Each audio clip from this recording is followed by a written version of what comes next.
Suivant les modifications que vous souhaitez apporter à votre document, vous allez utiliser différents modes d'affichage. Nous allons voir ici quels sont ces différents modes d'affichage. Donc pour changer de mode d'affichage sous Word 2010, vous avez différents moyens. Le plus rapide étant de vous rendre en bas dans la barre d'état de Word 2010. En effet, vous pouvez voir ici différents icônes. Il s'agit tout simplement des différents modes d'affichage proposés par Word 2010.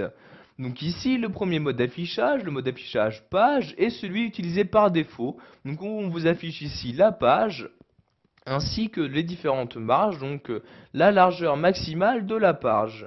Si vous souhaitez par exemple ici lire votre texte, sachez qu'il existe un mode de lecture plein écran afin d'afficher votre texte sur l'intégralité de votre écran d'ordinateur.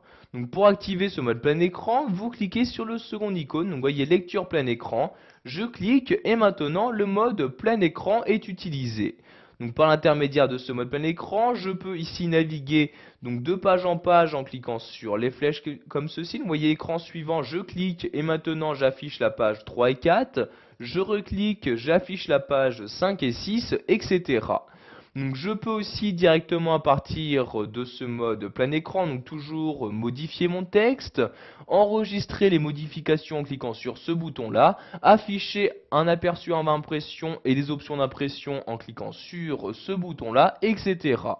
Donc pour quitter ce mode plein écran, vous avez différents moyens. Soit vous cliquez ici sur fermer, soit vous appuyez sur la touche échappe de votre clavier. Donc vous voyez ici j'ai appuyé sur la touche échappe et le mode plein écran est maintenant désactivé.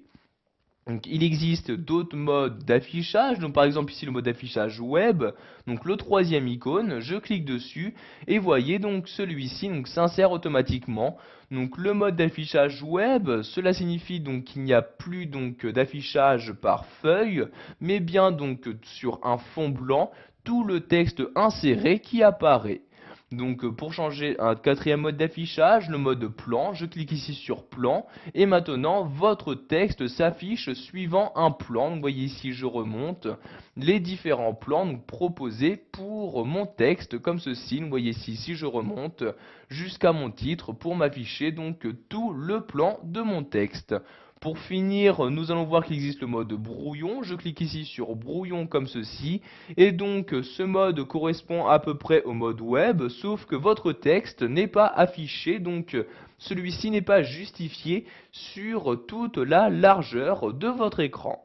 Donc, je vais ici revenir en mode standard, le mode d'affichage page, en cliquant sur le premier bouton ici. Donc, je clique et voyez, donc le mode d'affichage redevient normal.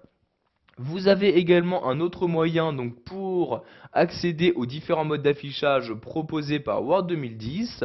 Pour ce faire, nous allons nous rendre dans l'onglet Affichage.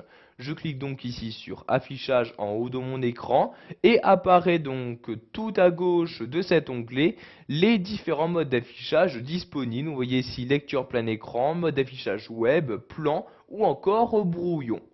Pour finir, nous allons voir qu'il est possible d'afficher ou de masquer certains outils qui vous seront plus ou moins utiles suivant les modifications que vous apportez à votre document. Vous avez par exemple la possibilité d'afficher une règle afin de mesurer les distances directement à partir de Word 2010.